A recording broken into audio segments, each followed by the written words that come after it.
দেশের নিউজ পেপারই কোনো না কোনো দেশের পক্ষেই কথা বলে।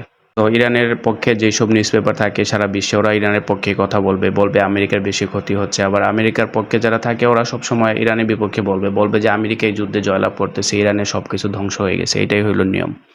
সো আপনি এখানে সত্যি যেটা রিয়েল নিউজ কখনোই পাবেন না।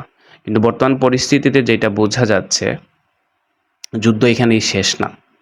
কারণ আমেরিকাই এদের অভ্যাসটাই খারাপ। আপনি যতই বলেন ট্রাম্প ভয় পাইছে, তারপরে আমেরিকার ভিতরে মানুষ ট্রাম্পের বিরোধিতা করে, এটা আপনি যতই বলেন, কিন্তু আমেরিকার নীতিটাই এইরকম। ওরা এত সহজে কাউকে ছাড় দেয় না। বিশেষ করে ইরানকে তো এত সহজে ছাড় দেবে না। ইরান ঠিক আছে, মুসলিম দেশ হিসাবে ইরান অনেক শক্তিশালী। এতদিন পর্যন্ত যে যুদ্ধে টিকে আছে এটা অনেক বড় একটা বিষয়। এবং ইরান আসলে ভবিষ্যতেও হার মানবে না, এটা আমরা জানি।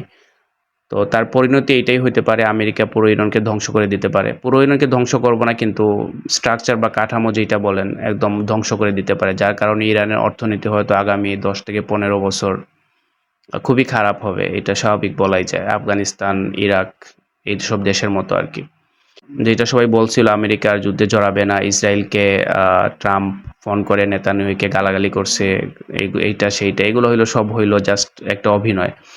আর আমেরিকা ইরান যেভাবে মনে করেন এই যুদ্ধবিরতির মধ্যে নিজেকে একদম গুছিয়ে নিছে, সবকিছু সামরিক সবকিছু মনে করেন যুদ্ধক্ষেত্রে কিভাবে কি করতে হবে সবকিছু গুছিয়ে নিছে। তো আমেরিকাও একই কাজ করছে। আমেরিকা সামরিক বাহিনী তো আর এখানে বইসা থাকবে না, ওরাও তো ওদের রণক্ষেত্র সবকিছু ঠিকঠাক করছে যে ফিউচারে কি করা যায়। তো যুদ্ধ আবার শুরু হয়েছে সত্যি, যেটা যুদ্ধবিরতির মধ্যেই আক্রমণ পাল্টা আক্রমণ চলতেছে। আমেরিকা আক্রমণ করতেছে, ইরানও আক্রমণ করতেছে। সো ইরান আক্রমণ করতেছে কাকে?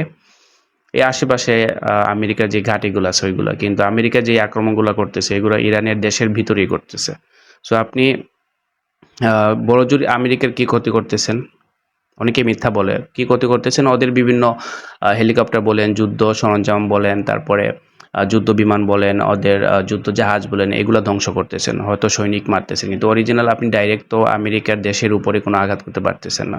আমেরিকা এর ফলশ্রুতিতে যে হামলাগুলো ইরানে করেছে বা করবে ফিউচারে, এটা কিন্তু ইরানের অর্থনীতির জন্য খুবই খারাপ প্রভাব পড়বে। তো ফিউচারে আমার যতটুকু মনে হয় এই যুদ্ধ এখানেই শেষ না, অনেক কিছু দেখার বাকি আছে।